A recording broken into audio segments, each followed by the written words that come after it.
Na ndiqni në kanalin tonë në YouTube duke bërë subscribe. Lutja lidhet me dijen e Allahut. Njeriu mund të lutet për një çështje që ka lidhje me dynjan, pa e ditur se është e mirë për të një gjë e tillë. Andaj çdo kush duhet të ketë kujdes se për çka lutet.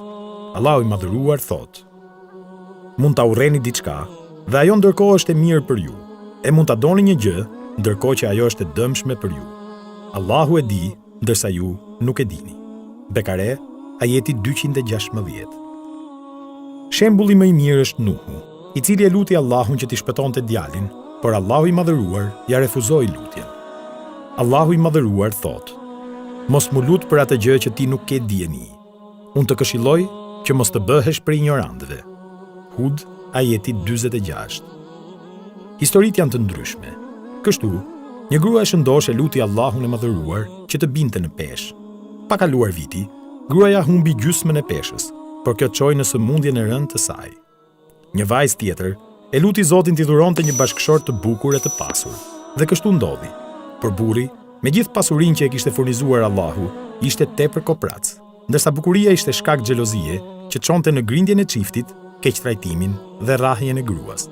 Për këtë arsye, kur të lusim për veten tonë një gjë, le ta lidhim me dijen dhe urtësinë e Allahut, nëse është mirësi e hajër për mua, ashtu siç lutemi në namazin e istihares.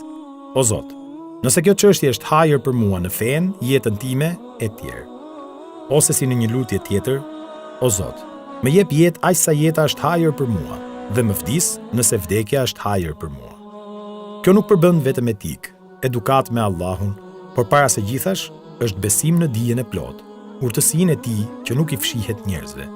Allahu i Madhëruar thotë: Nuhu tha: O Zoti im, mbështetem tek ti për të mos kërkuar gjëra për të cilat nuk kam dijeni. Nëse ti nuk më fal dhe nuk më mëshiron, do të jem nga të humburit. Hud, ajeti 47. Na ndiqni në kanalin tonë në YouTube duke bërë subscribe.